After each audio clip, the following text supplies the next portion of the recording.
that kind of vibe, where it's just like still brunette, still natural looking, but just full. It's like very chocolatey. Yeah. Full, some shine, but it looks dimensional. If that makes sense. Yeah. Yeah, it's almost like a tone on tone. Yeah. I would say. Like, it's very soft. Like, her roots are a little darker. Like, do you like how it, like, would you want to darken your roots up a little bit like that? Or whatever you think. The bangs. Yeah. Okay. The bangs is like what's going on. Okay. You know what I mean? And so it's like that's something too, where, and then it's like, I feel like with the extensions, it's just like all long. Yeah, you know it's what I heavy. mean? Yeah. It's very, like, I feel like heavy here and then heavy down here. Yeah. Do you want the, like, look of bangs, or are you, like, you just want it all blended? Because those photos are definitely more, like, longer in through here. What do you recommend? It's all personal preference. Like, it's definitely two very different looks, right? Like, bangs, like, you can definitely blow them out to do like a curtain bang or whatever. Yeah. Whereas like the other ones, if we bring the extensions, the only thing is like if you want to sort of like blend and hide them a little bit, we have to bring the wefts up a little bit higher. But if you normally wear your hair down and get waved, it's not an issue. It's just what it's at. Yeah, and it will help them grow a little bit because typically when you have bangs and you're styling them, whether it's curling them back or blow drying them, you're focusing a lot of heat on them, right? So it will help them grow a little bit, just to have a little bit of a break. Okay. Whatever you think. Like, there's nothing specific. These are kind of different. Yeah. But like, just again, like I like how full everything looks, and again, like this for me, it's like more of like it looks blended, and like I like how there's a little bit of not highlights, but like light through it, like the dimensional look, but then.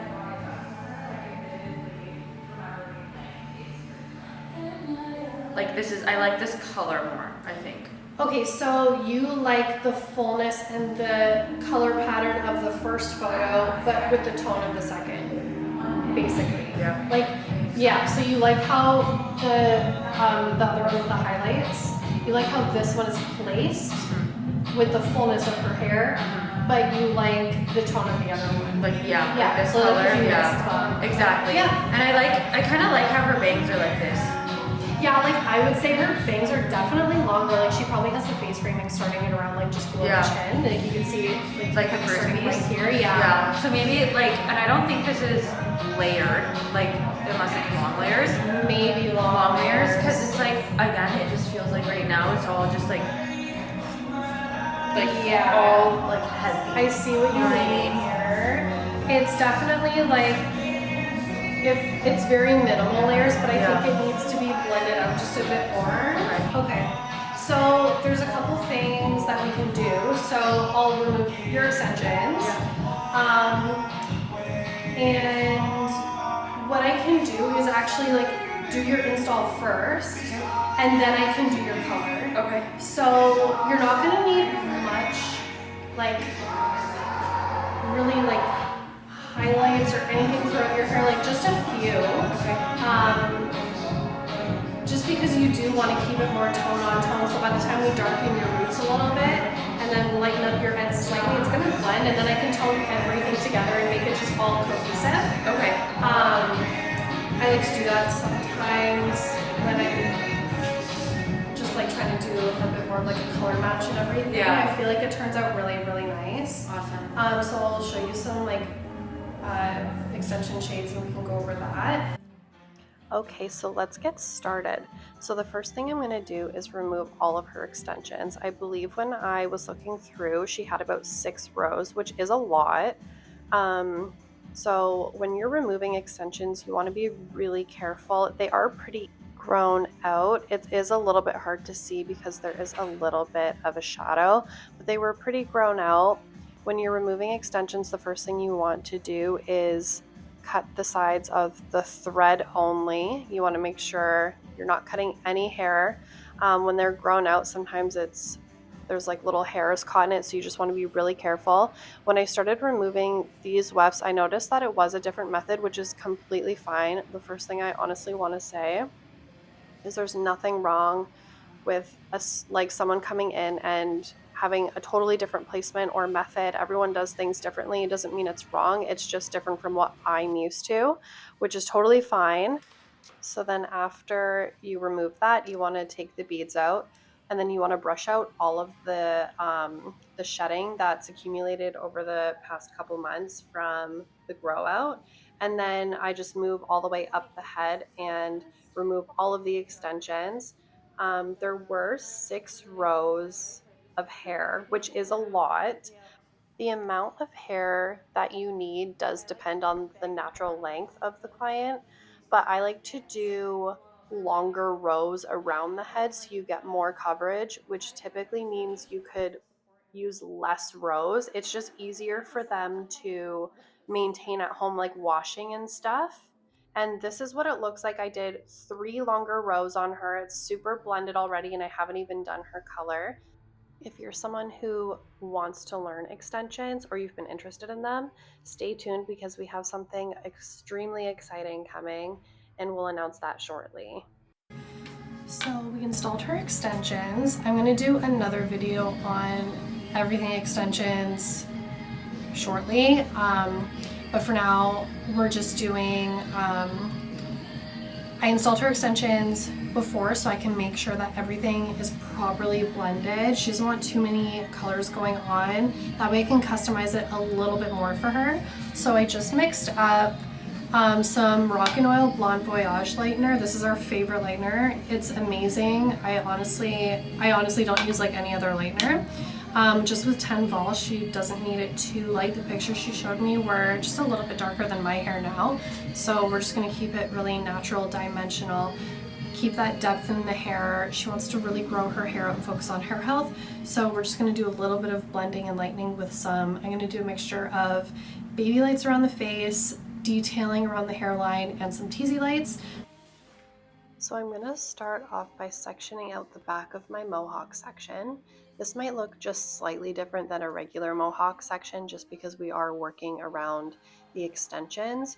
Her top row of the extensions comes up a little bit higher because she wanted to blend out and cover up some of the shorter pieces that were around the front of her face.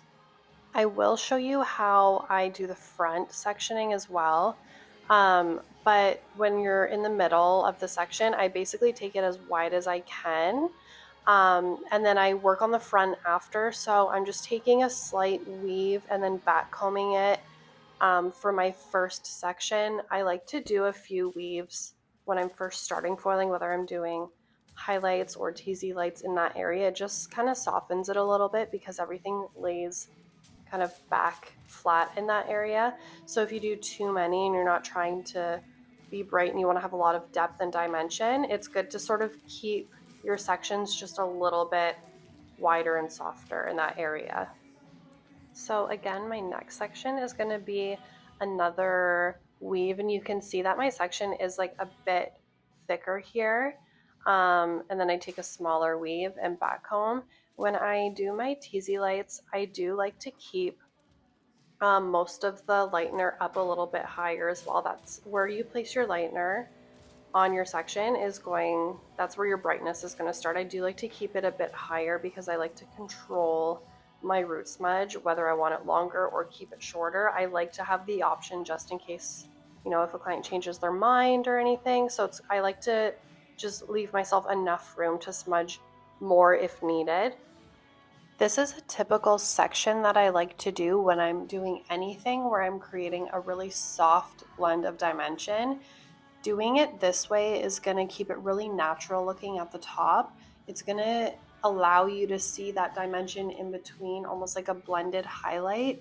I'm not doing it going horizontal up each sides of the head because the blonde will lay flat and it'll appear too light for her, where she's going for more of a really soft, almost tone on tone ribbon effect. So this is my favorite placement for that. It's super simple.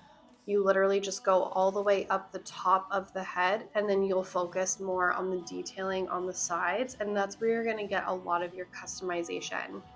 You can do slicing if you want to as well. I have been doing recently a lot more weaves. I do a lot of dimensional brunettes behind the chair, which I love doing. And I've been loving the weave look lately. I do think it gives it just like a very soft look, and when you go to customize it and tone it, it just looks so beautiful. But you can do a combination of weaves if you want. You can do slicing, whatever your preferred method is. You could give the weave a try if you've never really done it. It does give a really, really nice soft look, especially if you are going for something a little bit more dimensional and natural looking. It is a really good technique to use. I usually switch between if I am doing more of like slicing, I usually do still incorporate a few weaves in there, especially like around the hairline or, like I said, on the crown area when I first started. Okay, so now this is the fun part. We're going to start to focus around the front of the hairline. What I'm doing is you can see her extension and how close it sort of comes to the front, because these are the pieces she's wanting to blend out. So what I'm doing is I'm combing everything back so I can see exactly what I need to foil. I'm going to do weaves at the front of the face because, again, I don't want it to be too bold at the front where it doesn't match the rest of the dimension throughout the back of the head. And you want to make sure you're going up from the ear all the way to the front hairline and grabbing all of those hairs for a seamless blend so you don't have any dark patches. So I'm just going to be doing about 3 baby lights around the hairline, just to kind of give it that little bit of detail. When I'm going to foil my third foil, you'll notice that I can only get back so far, and that's because of the extensions. So you just have to sort of work with the sectioning that you have after you place the extensions in the hair. Don't worry too much about if your sectioning or your foils are absolutely perfect when you're doing this, because when you place the extensions in the hair, you really only have so much room to work with, and sometimes they're not going to be perfect, but it's okay because you're going to be blending everything out anyways, and you'll even be rooting the extensions, so you won't even notice if there are any imperfections, especially because the further you get back, you won't really see it anyways. So just focus on what you can see, and if you can't put in any more foils, I wouldn't stress too much about that.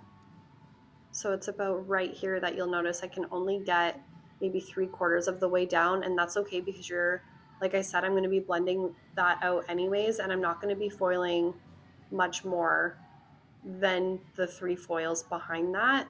Basically what this foil pattern is going to do is when you're foiling like this on the sides, it's just going to blend in whatever you want to achieve on the top, which we're not going for like a big money piece or anything, but we are going to brighten it up around the face without doing anything too bold. I feel like anytime someone asks me for a money piece or like a money piece is mentioned, I feel like it's always seen as this big, bold sort of like piece in the front, but there's so many different variations of what a money piece can look like, regardless if you're blonde or brunette or copper.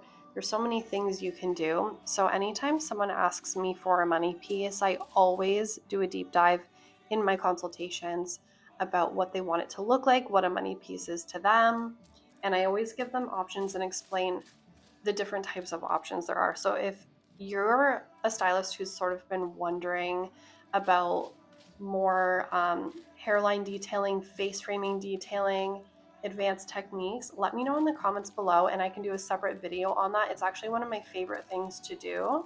And I feel like it really does make a difference when you're explaining all of the differences of what a face framing can look like to your guest. A lot of people don't realize, it can affect the maintenance of like their hair if they want to stay low maintenance, and then you do a big bold money piece in the front, you're going to see that regrowth come in so much sooner than the rest of the hair, and that might bother them, right? So for Courtney here, that was one of her things, is she wants very low maintenance. She wants to focus on her hair health. So doing something in the front of her face that she's going to see every day that's going to come in a little bit more bold and dramatic might not be best suited for what she's looking for maintenance wise and lifestyle wise. So that's all something to consider even in your everyday consultations, even if it's about literally anything else to do with their color. Those are always the top two things that you want to consider. Okay, so now it's time for the final part of the foiling. We're going to be focusing on the front hairline and then just finishing up the top. So as you can see, her front hairline sort of comes down a little bit, almost in like a wide U shape. So what I'm going to do is I'm going to take 2 foils, one on either side, kind of going from front to back, and I'm going to do a really small weave, and that's just gonna give it a really blended look, because if you don't foil these 2 sides right here, you're gonna end up with 2 dark patches. If they put their hair up or move their hair to the side, it's not going to look even and blended. So I always like to do these 2 side pieces. It also will help connect with the 2 side hairline foils that you did. Anytime I'm talking about doing hairline detailing, this is what I'm referring to. It's all about working with your guest's hairline. Everyone has such a different hairline, baby hairs, all of that comes into consideration when you are doing the hairline detailing. So I always like to tell my guests that I will be doing those little details. I feel like it makes such a difference in the overall look when you focus on getting those little hairs that maybe you would just normally go and kind of move past. But even if it's just 1 or 2 foils that you have to do, it really does make a difference in the overall appearance and tone of the hair. Then you're not getting any kind of weird blocks that maybe it looks like you missed, or sometimes it can look like there's chunks of dark, or it just helps with the blending process. And I feel like that little bit of customization really goes a long way with your guests, and I feel like they do really appreciate it. I also do feel like it is a good way to elevate your service.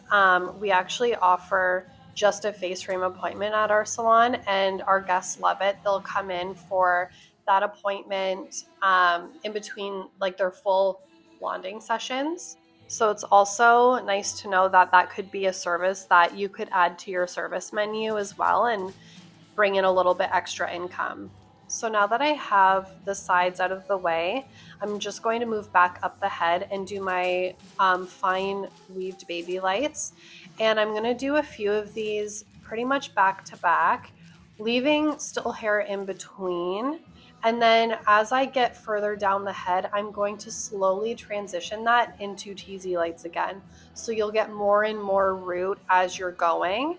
And then you can just finish off the head with your tease-lights and connect it to the back, and then just let it process. Okay, so now we're gonna pull her foils. You're gonna notice it's definitely a little bit warm, and that's okay, because what I'm going for, like I said, is a tone on tone. I don't want to overlift her. But one thing I do want to mention is if you are doing a brunette balayage, and let's say you're trying to achieve a 7, I always try to lift to an 8. What that's gonna do is if you lift right to a 7 and maybe it's like borderline or it's still too warm, and then you tone with a 7, over time, if they don't regularly come in for toners or anything like that, what's going to happen is when that fades, it's going to fade extremely warm. And if that's not what they're looking for, they might get a little frustrated. So I like to lift a level higher than what I'm trying to achieve and then tone down back to that level 7. Another thing to look out for too is accidentally overlifting them. And I say accidentally because it happens to the best of us. Sometimes you don't realize that they're going to lift as well. There's a lot of factors in it. It's happened to all of us, and it's totally fine. But you want to make sure you're not trying to do that, because what can happen is you can get more of a hollow tone. Especially, it depends on what their hair is like before you even go in and lift that. Especially if it's really porous, it's going to be hard to get a really nice rich tone. And then there's also the factor of it possibly fading out too quick. So all of those kind of come into play when you're doing it. So try to just use the rule of lifting one shade lighter than your desired tone when doing brunette balayages or tone on tone. That's my favorite rule to go by, and it's worked well for me so far. So I'm just going to stick with that. Now I'm brushing it out. You can see as I'm brushing it out, her hair is like, it's still pretty warm, totally fine. It's not too light though. So it's sitting at a really good 7-8, which is perfect because I'm going for a nice rich 7. So her hair feels great. I'm brushing it out. The extensions feel great. And now we're going to start with the toning process, which is my favorite part of this whole thing. I totally forgot to film what I was using. So I will write it in the description below. But I'm basically using the Moroccan Oil Rhapsody, which is their permanent, but it has argon ID effects to it. So basically what you do is if you add equal parts color, equal parts developer, and equal parts conditioner, it will actually turn it into a very glossy semi-permanent, and it makes the hair extremely shiny, so soft. It's honestly one of my favorite things to use, especially when I'm doing brunettes. So what I did was I mixed equal parts of 713, 7-9, which their 9 series is a chocolate series, and it's one of my absolute favorite shades to use. It is so rich, and I love mixing it with other shades like the 713. And then I just mixed a little bit of a natural 7 in there as well, and that was for the ends. For her root, I just mixed a level 6 because I didn't want to go too dark. When she came in, her roots were definitely lighter and more warm than her natural color. So I wanted to bring that back down more to a natural base for her so it will just grow out seamlessly. So right now what I'm doing is I did the root first, and now I'm going to go in with the end color and blend everything out. So don't be scared to put a lot of color on it, especially when you have extensions that you're toning in with the hair. When I am toning like this, I always like to start from the back and work my way up the head. I also make sure that in between each row of extensions, I'm sectioning that out and making sure I get on top and underneath the extensions, and I comb each section individually, and then I'll comb everything together. Don't be afraid to comb from the roots all the way down to the ends. It will not affect your end color. It'll be completely fine. That's how you're going to get the best blend. Don't be afraid to use your hands and just blend all of that out. As you can see, the further up the head we get, you can sort of see that color start to take, and it's so pretty. It's so rich and chocolatey, and we just love it.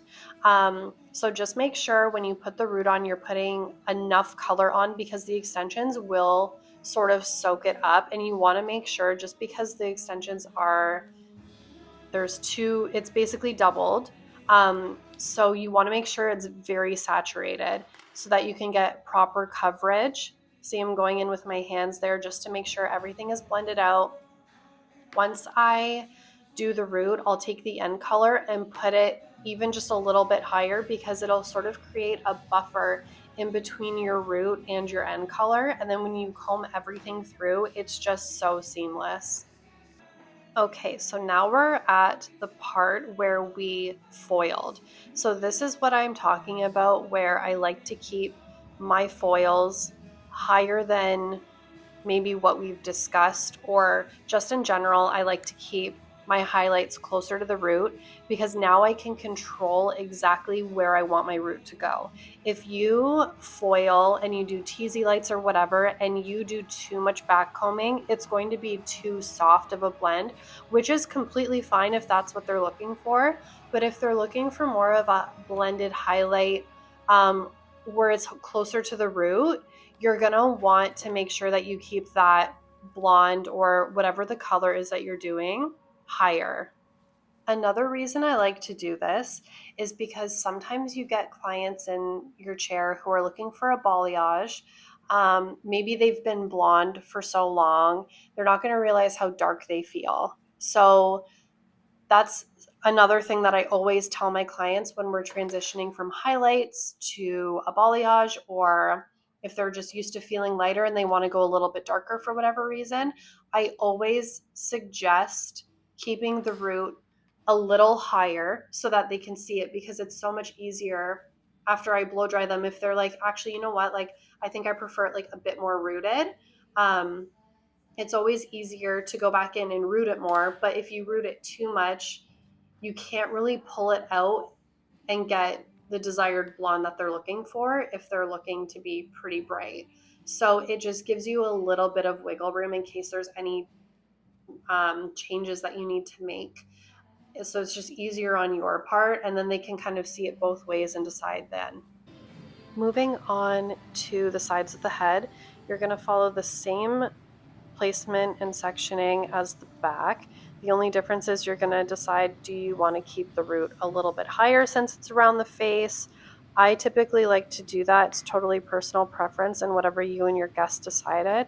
You can keep the root a little bit smaller, but still do the same thing. Make sure it's all sectioned off nice. Section out the hairline because you're going to do that last, and make sure it's fully saturated in color.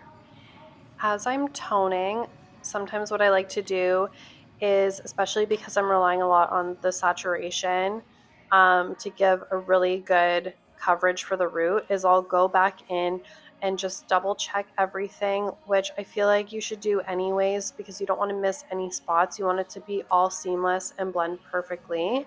So I'll go back in and just, if I feel like the root isn't covering as much, I'll just go back in and add a little bit more color, because that could mean my saturation just needs to be a little bit more. So I'm just going to finish off with the top layer up here and make sure I'm combing and blending all of that in. You're going to start to see kind of what it's going to look like a little bit as the color starts to take. I'm really excited because this was one of my favorite colors that I've done recently. It looked so good, but you can see just how shiny and soft that color is already with it being on. It makes the hair feel so good, and we love that. Okay, so now for the front section of her hair. As you can see, I do have a towel sort of just draped right over the top of her head. You can also do this with a foil, whatever you want. I've done both. I just had a towel there, so I grabbed that. It basically works as like a little buffer so you don't get any root color on the ends if you were to pull the hair back and just lay it on top of her head. So that's a really good tip when you're doing any sort of root smudging. So I'm working from the back all the way to the front. When I'm starting at the back, I'm going to do the root basically the same length as I did doing the back and the sides, so it blends. But as I move closer to the front of her hairline, the root's going to get smaller and smaller, and that's where you're going to get your brightness. And like this is like all about the customization. So in between each few sections, I'm going to I actually use a comb when I'm doing the front hairline. You probably noticed I was using more of like a brush to blend the rest of the hair, but I like to use a comb when I'm doing smaller sections like this, especially when I'm trying to keep it a bit brighter around the face. So I'm still going in right here with the root color. You can see it's definitely pretty bright, and I left hair in between all those foils. This is what I mean when you can get a very bright front without doing like a big bold money piece. It's still very dimensional, but you still get a lot more brightness. Also, when you are rooting the front hairline as well, it's the same as you're rooting literally anywhere else in the hair extensions. You want to make sure you're not taking too wide of a section, and then only putting the root color on one side. When you let that process and you go to blow dry that, you wouldn't have enough coverage and it would probably look really patchy and spotty, and you just want it to not look like that. It just wouldn't look very nice. So you want to make sure you're still around the hairline getting your full coverage. One thing you can also do too is if you wanted to keep it really bright, you can actually mix a root color that's maybe like a shade or two lighter than what you're using around the head. And when you go around the very front hairline, you can root with that. And it'll still give it a bit of a shadow root, but it'll be really soft and like lighter. But you just want to be selective when you're doing that, because if they are looking for something a bit darker and you go in too light, it might not be exactly what they're looking for. But that's something that actually works really well on clients who are super blonde. So I'm just finishing up the front hairline with the root. You want to make sure you're getting all those little baby hairs in there. I'm rooting the very front because when I was foiling, I was weaving it, so I was leaving her like that, the brown part, like right at the front. So rooting that will just make it blend really nice. It'll look really, really natural. I'm gonna go in now with the end color and then comb all of that through. I really like using a comb for highlights or face framing, or when I'm doing all the blending and the hairline detailing. I feel like it using a comb, it just blends it out so seamlessly, and you're able to just get such a blended look with a comb.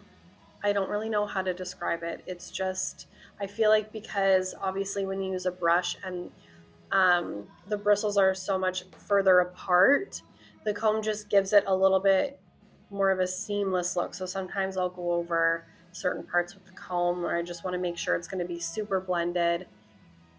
And then when you do the sides, you're going to do the same thing. The towel is great because it gives enough sort of support, so you can just sort of place it behind. It's not going to get in your way.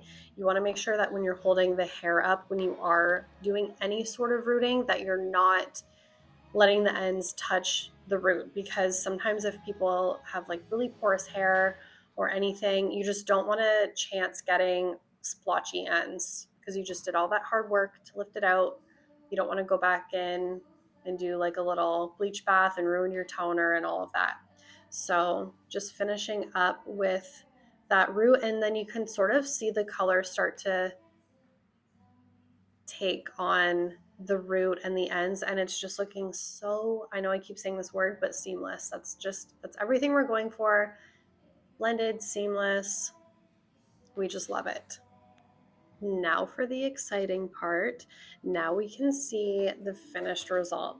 So I'm going to go in with all my favorite Moroccan oil styling products. I'm going to go in with the all-in-one leave-in conditioner. This one is so good. And then I usually go with a frizz spray. I'll do the hydrating lotion. That one's really good. All of these are amazing for extensions too. Anything hydrating, especially in this gross cold, dry weather, we just want to protect those extensions. All right, so now we're going to start the blow drying process. I have Christina here helping me. She's actually my business partner. Fun fact. We've owned the salon together for about it'll be 9 years in October, so it's pretty crazy. She helped me blow dry her hair, thank God, because she has so much of it with the hair extensions. And you'll slowly start to see this beautiful color come to life. So we're just power drying as much of the hair as possible. We want to get as much moisture out as we can before we go in and use our round brush. I also like to blow dry the front first so they can see the color sort of come to life. That way, if there's anything that they're not loving or you need to adjust the tone or anything, you don't spend all that time blow drying their entire head just to have to bring them back to the sink quick. Okay, so now you can see all of this color.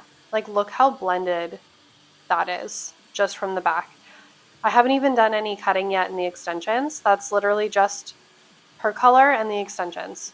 So we're just gonna smooth everything out, grab our round brush, keep smoothing out that hair, wait until it's 100% dry.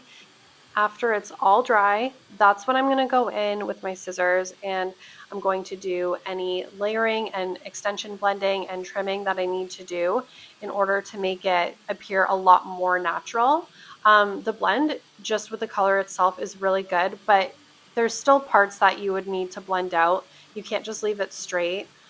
So that is going to be in a video coming up. If you would like to learn more about extension blending, that is coming your way soon. I'm going to finish off this whole look with my favorite styling tool, which is my 1.5-inch curling iron. Extra long, that makes a difference. The extra long curling iron, if you haven't tried it, you should run and go grab one, because especially when you're dealing with long-haired clients or extensions, it's honestly such a game changer. I use that on myself every time I curl my hair and I can't believe the difference. It just gives like that Victoria's Secret blowout curl. I just love it so much. And here is the finished result.